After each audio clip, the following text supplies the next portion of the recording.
Alors, je voudrais revenir sur la question de l'assimilation et des enquêtes qui ont été faites, notamment auprès des jeunes musulmans, mais pas seulement.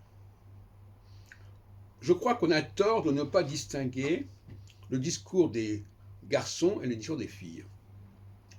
Les filles, les adolescentes, ont un instinct communautaire, un instinct d'être en phase avec le... Quand je dis communautaire, c'est pas dans le sens du communautarisme fermé. Elles ont envie d'être en phase avec la culture ambiante. C'est d'ailleurs le cas quand on apprend une langue ou quand on apprend un certain nombre de pratiques, de s'habiller, etc. Ce n'est pas forcément l'instinct masculin.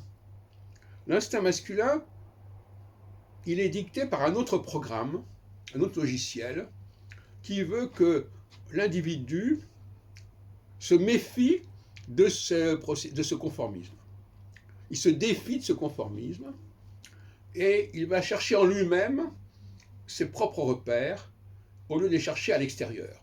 C'est tout ce qui distingue d'ailleurs le garçon de la fille. Donc il ne faut pas s'attendre à ce que les garçons fassent allégeance à je ne sais quelle position idéologique,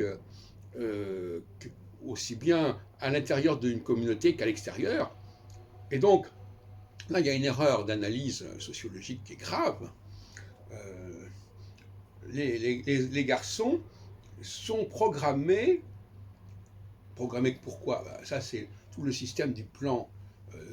Ça, c'est tout le problème du mode d'emploi de notre humanité, dont je vais parler longuement. Il y a le problème de l'astrologie, il y a le problème de la distinction entre les hommes et les femmes. Tout ça, c'est essentiel, c'est une structure fondamentale. Et il n'est pas question de les nier en aucune façon. Enfin, c'est certainement pas moi qui le ferai. Et donc,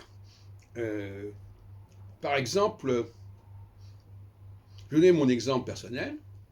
Moi, je n'ai jamais voulu apprendre à conduire, par exemple.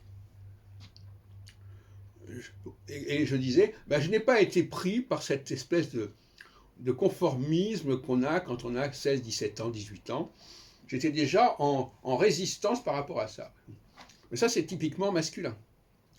Le refus d'apprendre certaines choses. Le refus de faire certaines choses parce que tout le monde le fait. Il s'agit de trouver en soi-même la dynamique et ne pas se conformer à tel et tel modèle. Et d'ailleurs, quand nous avons créé en 1978 le cercle d'études sur l'identité juive, le CERIJ, eh bien, nous disions, méfions-nous des modèles dominants.